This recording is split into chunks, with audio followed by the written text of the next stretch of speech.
It was mid-July 2014, and Major General Gregg Martin was arriving at the Pentagon for a meeting with his boss, the chairman of the Joint Chiefs of Staff.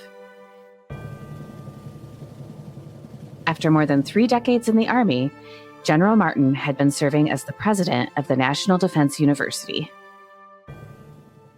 General Martin's job performance had been rated exemplary over the years, and he was expecting some good news. I got a call on a Friday afternoon that said, report to the chairman's office Monday morning at 10. And so I thought, maybe I'm going to get promoted. They're going to put the NDU president back to 3 stars. General Martin had served under the man he was meeting with, General Dempsey, a number of times. He is a fantastic person, leader. He had been my boss 4 different times and loved him, and he's an awesome guy. But when he arrived, something was different. Basically, I walk in the office, and the first person I saw was the lawyer.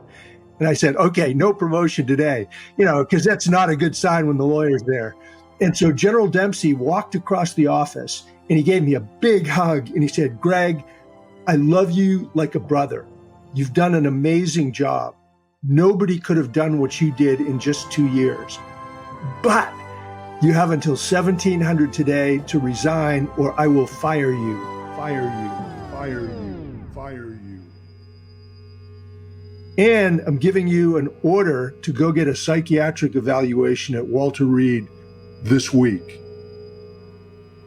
Over the last few years, General Martin had been displaying all sorts of manic behavior, ranging from doing keg stands at parties to quickly losing his temper with his coworkers.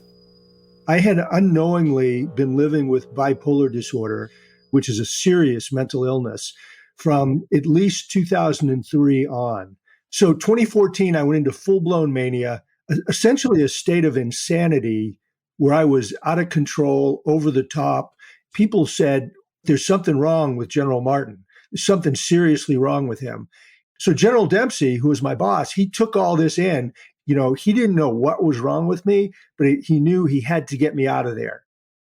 General Martin, triggered by his bipolar disorder, was initially elated by this news. But within 18 months, he found himself locked in a VA psychiatric hospital, going from, in his own words, hero to zero. But after hitting that low, General Martin slowly recovered, receiving the proper attention and care he needed. Today, he's thriving and has just released a book about his experiences entitled The Bipolar General, My Forever War with Mental Illness. And he still views his forced resignation as a key turning point in his life.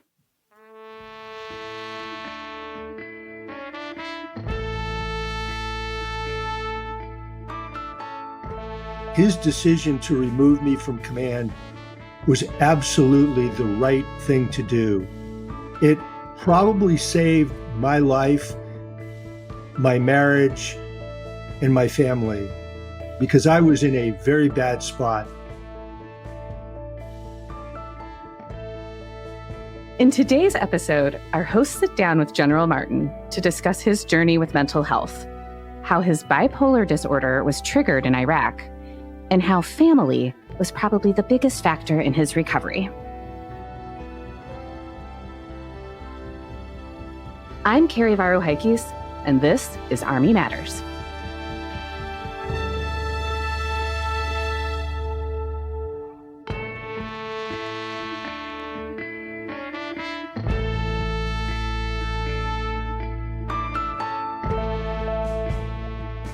General Dynamics Land Systems is innovating command on the move with its next generation Stryker X. Currently in testing, the Stryker X is designed to serve as the Army's mobile command post on the battlefield of the future. Stryker X, taking command.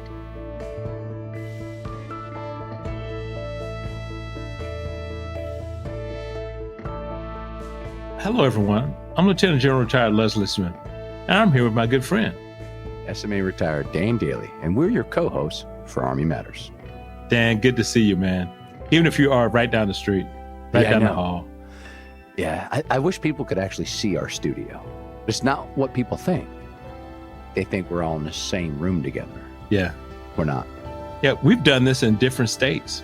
You know where we are, though? We're in the cloud. Yes. The cyber cloud. Right. So, Les, we got a great guest today. And you know him very well. You've actually worked with him in the past and had interactions with him. Tell us about that. Yeah, so Gregg Martin was my boss when I was a one-star general.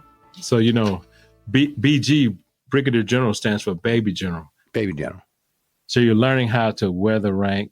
You're learning how to interact with others.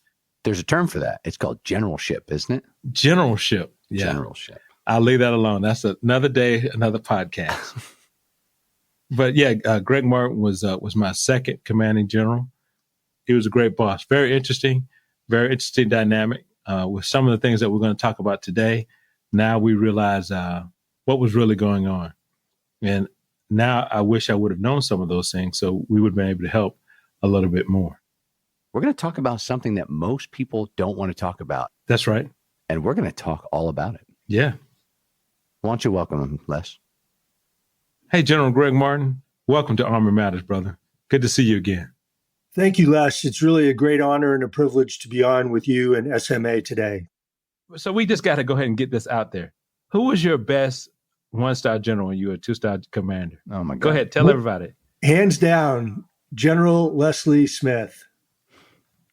Yes. Thank you very much. We just want to get that on the record. There might have been a financial exchange there. No, there's no financial. I didn't have any money then, man. Come on. I was, you know, generals, we do okay, but not that great. Sir, we do broadcast this publicly, so there should be some type of disclaimer. Okay, it's not a disclaimer because it's true. When it's true, it's true. But let's get into the All right, let's podcast. get into it. Can we do that? Let's talk to our guest. Yeah. Okay. Yeah. Now, Greg, before we start, I just need to confirm. You're not only a two-star general, but also a PhD. Did I get that correct? Yes, that's correct. Okay, so we call him, Dan, he's Major General Dr. Gregg Martin. Or is it Dr. Major General? I don't know. Oh, I remember when he was on active duty, I was very intimidated by his, his level of intelligence and qualification. Fully qualified. Yes. Fully qualified. So, Greg, let's begin at the start of your Army career. Where are you from, and what led you to join the Army? So I grew up in a town called Holbrook, Massachusetts, just outside of Boston, kind of a blue-collar, ethnic, Irish, Italian town. I had a military tradition in my family. My dad was a World War II vet. All my uncles were military veterans. So it was just kind of a given that I was going to go in the service somehow, some way, you know, whether it was enlisted, officer, what have you. But my parents really pushed me towards a college education and you know, combine it with military training and be an officer. So they were really responsible for pushing me in that direction. Okay. When I started looking at colleges and universities, the service academies really looked like the best alternative. And so I ended up going to college for 1 year, and then I ended up applying and getting accepted at West Point. And I looked into it and said, okay, this is where I want to go. But you didn't have an easy time at West Point. Did you almost drop out? So when I went to West Point, frankly, I thought the leadership there was immature, tyrannical, didn't make sense. Plus, I didn't think the physical training was hard enough. I was in unbelievable physical condition, had amazing energy and drive. I could run 10 miles in less than an hour, could do 100 push-ups, 25 pull-ups. So when I went to West Point, they were really moving at a slow pace to bring everybody up to speed. So I was very disillusioned. And so I said, hey, this is a waste of my time. I'm not being challenged. I think it's really stupid. I'm out of here. And so all the guys who wanted to leave or resign, they put you in a special barracks. And then they sort of dragged it out so that they tortured you and made you second guess your decision to leave. And so then you also had to call your parents. So I called home, and my dad's like, hey, Greg, that's fine. Come on home. I really miss having you around. And so my dad was really just a softy and a good guy and fun to be with, great sense of humor. My mother gets on and she's like, Oh, sorry, I just broke the line. Sorry. She's like, bull something. And that is crazy. You can't just quit. You haven't even given the place a fair chance yet. You get your rear end back in there. So I went back in and I thought, if I go home, I mean, it'd be great hanging out with dad, but my mother would be a nightmare. She would be brutal. I said, I can't go. So I told the major who was in charge of all the people who wanted to resign, I said, hey, it worked. You guys changed my mind. I do not want to go home and have to deal with my mom. And so I went back into the new cadet training, back into Beast Barracks is what they called it. And essentially, I said, I am just going to do the very best I can every minute of every day. I'm going to be the best teammate anybody ever had. And so then once I did that attitude adjustment, I won the award for best new cadet in my platoon for the rest of the summer. And then I never looked back. The next 4 years, I just really kind of breezed through academically, leadership, athletically, had a great time, and even managed to have a good social life because there's a lot of all-girls schools in the region. Oh, well, maybe that's another story. Is that how you met your wife? No, I didn't meet her till about a year after I graduated from West Point. I was a second lieutenant in Germany, and she was living in the same town because her dad was an Army guy. So we met on a blind date. Nice. And the rest is history. That's Yes. Another podcast for another time. Right. Sir, one of the things you talked about was the effort you made to avoid being called a wimpy intellectual. Tell us what that's all about. So when I went to grad school at MIT, say that again. You went to grad school where? At MIT, Massachusetts Institute of Technology. Yes, sir. That means you got to be pretty smart. Dan, did you go to MIT? I did not. Neither did I. Okay, go ahead. I'm sorry, Greg. There's different schools of thought in the Army. There's a school of thought that thinks, getting civilian graduate schooling and the most education you can get is a wonderful thing because it makes you a broader, more, a better thinking senior officer. And it's, guys like General Dempsey, General Petraeus, General Bostic, and others really epitomize that. And going back, I think Colin Powell, George Marshall, Dwight Eisenhower, MacArthur really embodied that as well. But there's another kind of school of thought that says, that time that you went to MIT or to grad school, that was a waste of time because you could have gone and been an OC at the National Training Center or JRTC, or you might have been able to get another Muddy Boots assignment, and you better hone and develop your tactical warfighting skills. And I ended up just sort of working for a bunch of guys who were good leaders, they were good commanders, and they were very much the Muddy Boot school of thought. And so I knew when I show up, I'm going to run into these guys who are real nail biters, and they're going to be like, what have you done to improve your warfighting skills the last couple of years? You've got these fancy degrees, Dr. Martin, but show me something that will impress me. And so I figured it's going to take a little bit of time to show them that I'm a good warfighter, but I can show them right away that I can kick their butts in physical training, in PT. And so the minute I showed up as a major at Fort Lewis, Washington, I just destroyed everybody in running, calisthenics, push-up contests, PT tests, obstacle courses.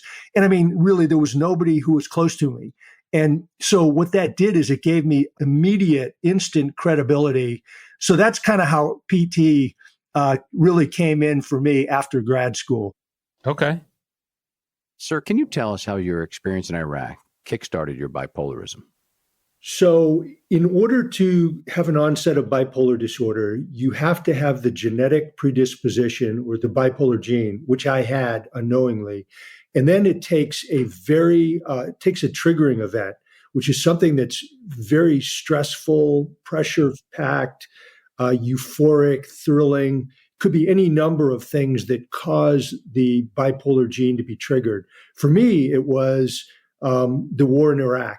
And so it was a combination of, months of incredibly intense preparation, training, administration, medical work, all the stuff that we had to do. And then the deployment from Germany to Kuwait, then months of training in Kuwait to get ready for the attack, and then the attack itself. I'll tell you, when we attacked from Kuwait into Iraq, I felt like Superman. I mean, like the weight of the world had been lifted off my shoulder. I was euphoric. I was just absolutely thrilled. Didn't need sleep. My energy levels, which were already high to begin with, went through the roof.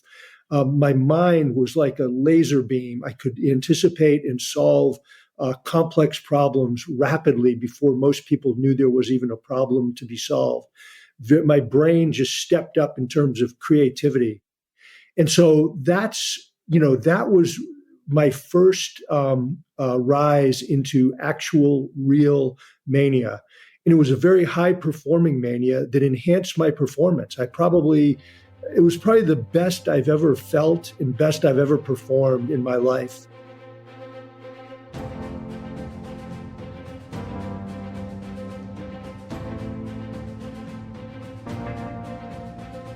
General Dynamics Land Systems continues to innovate its TRX robotic combat vehicle.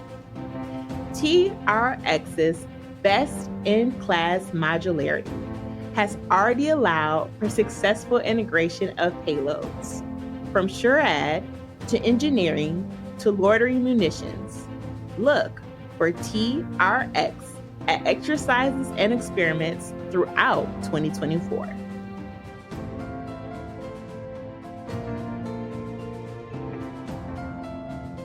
Welcome back to Army Matters. General Martin, before the break, you talked about how you felt like you were Superman in Iraq. But then later you had a hip replacement, kind of the kryptonite. How did that contribute to your bipolarism? Well, one thing that happened is that my lifelong pursuit of running, long distance running at fast paces that gave me runner's high and a sense of euphoria, that pretty much went away. And so I then started dipping into depression. I would be isolated, confused, indecisive, low energy, didn't want to be around people, which was the exact opposite of how I was most of the time. I would suddenly want to drink alcohol more and more. And then as I drank, my mania would go up higher and higher. I started sort of believing that I was some kind of rock star. And I started like being the life of the party at all the time, whether it was, big parties in my quarters, they were post events, they were with students or what have you. Just an example, there was a new student picnic at the Army War College in 2011. And so we had a nice picnic. It was really good, barbecue and all that. And then afterwards, I went to the tiki bar. And next thing you know, me and a group of special forces officers, we climb over the fence, a locked pool, and we went swimming in the post swimming pool. And, we're splashing around playing grab ass. And, I'm the leader of the pack. And you're the commanding general. Yeah. I'm the commander. And so finally, a couple of the students said, hey, we better get the hell out of this pool because the MPs drive around all the time and they'd like nothing more than to bust a bunch of officers. That's right. That was an example. When I was at Fort Leonard Wood, unless I think you were still there, I went to the MP ball. I was. Did you see me doing keg stands? I have no comment. Okay. So, I saw a couple, 2-3 things. I mean, there were numerous events where I was a wild man. I mean, behavior that was inappropriate. It was stupid. It was really immature and probably would have gotten me relieved if it had gone up to my boss. Now, it did eventually catch up to you when you were asked to resign by General Dempsey. Can you share with us how that caused you to spiral into complete depression? One of the things General Dempsey did, for all you commanders out there, he was very compassionate. He could have fired me and relieved me from duty, which would then have had financial implications and, rank implications, but he gave me the chance to resign. I got to retire as a 2-star, didn't lose any pay, nothing bad happened. But when I went and got these 3 psychiatric evaluations and all of them said, "You're fine, there's nothing wrong with you," I believed them because they were the doctors. And what that did is it fed into this paranoid delusion that I had that people were out to get me relieved, get me fired, arrested, put in jail. And there actually were kernels of truth to the fact that people at NDU were really opposed to the reforms that General Dempsey and myself were trying to make. They were actually trying to get me fired, a number of people. But they didn't want to get me arrested or put in jail or murdered or anything like that. So when I got the results from the doctors, I said, aha, I was right. Here's proof. They were out to get me. They made up all these lies that I was crazy when I wasn't. And the doctors just confirmed that there was nothing wrong with me. And what happened then is my paranoid delusions and my psychosis just spiraled through the roof. And I turned into a state of anger and rage and bitterness. And then I had been in full-blown mania for a period of time. And when you go up with bipolar disorder, and I went way, way up, therefore I went way, way down into depression. And so I crashed into hopeless, crippling depression with terrifying psychosis and entered what I would call 2 years of bipolar hell, where all I wanted to do was to die every day, didn't want to live. And then you were checked into a VA hospital. Isn't that right? Here I was, very successful, 2-star general, successful combat command, doctorate from MIT, West Point, Army Ranger School. And now all of a sudden, I am an inpatient at a psychiatric ward with the VA with a bunch of other veterans who have serious psychiatric challenges. And I'm like, talk about going from hero to zero, virtually overnight. And so that's kind of how I thought about that. So, Gregg, how did your family help you with all of that? I would say my wife, Maggie, who is really the hero, the rock, kind of the rock star of the whole thing. She also informed herself very well by reading, studying, gaining knowledge. But I think her biggest contribution was just a steady, compassionate, caring support ethos where she would help. She didn't nag. A lot of people think when they see somebody with bipolar disorder, especially in the depression stage, they think you just need to change your attitude. Oh, look, the sun is shining. That should make you happy. When the reason you're depressed is not because you're in a bad mood or you're not being grateful. The reason you're depressed is that your brain has decided on its own to underproduce these critical chemicals like dopamine and endorphins. And then when it flips a switch, the brain on its own says, okay, I'm going to produce lots of this stuff. Then you fly up into mania. So Maggie was very good about understanding that this is a physiological illness that takes place inside the cells and the wiring of the brain. And I think that was a really big deal. The other thing Maggie did was she was just steady in taking care of herself. She went to sleep at the same time, got a good night's sleep, got up, walked the dog, would try to get me to go out to walk the dog, and I did sometimes. Then she would, have breakfast and have a very regular pattern of life that included being supportive of me, but not doing everything. Because you don't want to baby somebody who has bipolar disorder. You want to help them. And then she was very supportive of when I went into the VA hospital. And, I spent a month and a half living inside the hospital, 2 weeks inpatient, 4 weeks. I lived in a dorm, so I got intensive therapy.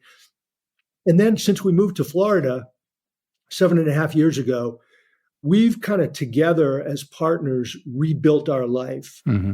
A whole new life with new friends, new activities, new location. And she's been very supportive of my new purpose of sharing my bipolar story. And that's big because I spend a ton of time doing talks, podcasts, interviews, et cetera, writing. speaking. And so she's been, really, really good in helping keep both of us healthy. Let's close this out with one final question. Mental health is an issue, a pretty large issue across the military and the Army. What can the Army do to better assist those with things like bipolar disorder or any mental health issues? Yeah, and your question, any mental health issues, is really good because mental health challenges, underneath that umbrella comes PTSD, traumatic brain injury, survivor's guilt, moral injury, and other things that all have to do with the wiring of the brain. But what should the military do? I think the things that we should do are, first off, normalize the conversation, educate people, train them. And the training should go all the way from Department of the Army and Department of Defense, down to where the rubber meets the road with the troops. But I think everybody should be informed and be able to identify what are the most common symptoms of these different mental conditions. What do they look like? Like in my case, I was manic for years and years, and I was around thousands of people. Many of them may have thought, hey, what's up with this guy? He's kind of a weird dude. But nobody knew what the symptoms of mania and bipolar disorder really were so that they could calibrate in and say, hey, this guy looks like he has bipolar disorder. And I didn't know what they were either. And I felt great most of the time. The second thing I would say is really put teeth and strength in the battle buddy system. Train people. What are their responsibilities and duties with their battle buddy? And one of them should be looking out for the mental well-being of their partner and be able to talk to them in a non-threatening, encouraging, supportive way and say, hey, Les Smith, I'm seeing some troubling signs here. Let's go to the doctor together. I'll go with you. And let's bring in your spouse and family and some other friends, because that really helps the doctors. If they have what they call collateral information from other people, it really helps them pinpoint a diagnosis or that there's nothing wrong at all. Most of the time, there is nothing wrong. It's the person's just having a bad day or they're super excited about something. But, the other thing is people who do have a serious mental illness, they'll say to me, well, I'm worried that if I do get help, it could cost me my career. And my point back is, listen, if you have a serious mental illness, you have two choices. You can either do nothing and probably face a path of destruction, your family, your marriage, your career, your finances, which will then lead to oftentimes homelessness, addiction, incarceration, and death through a violent means or suicide. So if you don't want to do anything, that's a path you're choosing. But on the other hand, even if it does cost you your military career, like my career would have been over with bipolar type 1, but I would rather lose my Army career, but have a life that's purposeful, happy, healthy, where I'm contributing and making a difference than the path that I laid out first of destruction. Wow, that's pretty powerful. Yeah, that's great advice, sir. Yeah. Sir, we want to thank you for talking with our listeners today and sharing your story, and most importantly, sharing how you overcome adversity and turn something that most would realize would be a downfall in their career to something that was healing. Thanks so much for sharing that with us. I saw some of the things that you were talking about. And describe for everybody, what's the name of your book? What's the title? The book is called Bipolar General, My Forever War with Mental Illness. Okay, great.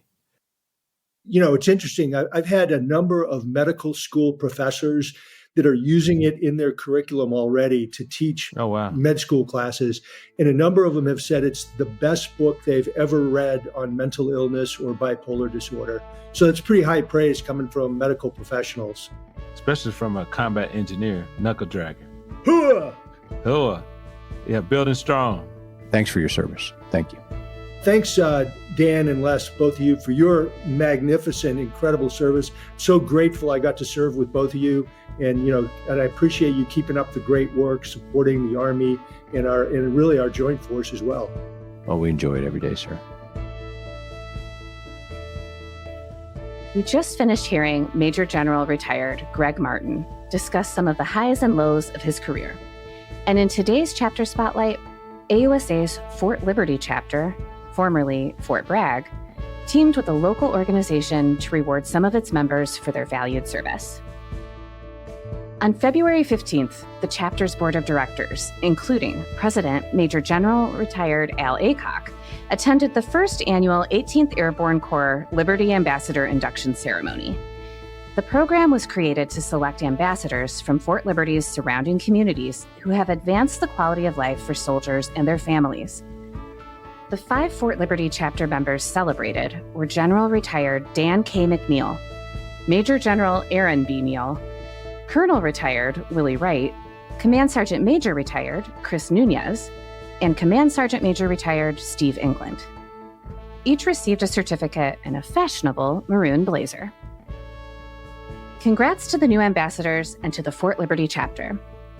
If you or your chapter would like to be profiled on the show, please email us at podcast@ausa.org. Hooah! General Dynamics Land Systems is at the leading edge of artificial intelligence, machine learning, predictive and prognostic maintenance, and software solutions for ground combat vehicles. Our goal is that U.S. soldiers never experience a fair fight. At GDLS, we're in innovation mode. To all our listeners, thanks for joining us. Army Matters is brought to you by the Association of the United States Army, the U.S. Army's professional association. Member-supported, Army Connected. Visit us at ausa.org for more information or to become a member. Your membership helps AUSA continue to carry out its mission, educate, inform, and connect with the total Army, our industry partners, and supporters of a strong national defense. Today's episode was hosted by Lieutenant General retired Les Smith and SMA retired Dan Dailey, and anchor hosted by Carrie Barrow-Heckes. Anthony Dale Call is the producer and writer, and Andy Bosnack is the supervising sound editor. Ellen Toner is the content editor. Unzinga Curry is the executive producer, and the senior producers are Carrie Barrow-Heckes and LaSharon Duncan. Be sure to subscribe to Army Matters wherever you get your podcasts, and please leave a review. As you know, we love seeing stars in the Army, especially if it comes in the form of a 5-star review. AUSA's Army Matters podcast can also be heard on Reach Across America Radio on Monday at 8 p.m. Eastern, on the iHeartRadio app, the Odyssey app, and the TuneIn app with the search of the word Reef. AUSA's Army Matters podcast primary purpose is to entertain. The podcast does not constitute advice or services. While guests are invited to listen, listeners, please note that you're not being provided professional advice from the podcast or the guest. The views and opinions of our guests do not necessarily reflect the views of AUSA. For questions or to provide topic recommendations, email us at podcast@ausa.org. I'm LaSharon Duncan. Hope you have a great Army Day. Hooah!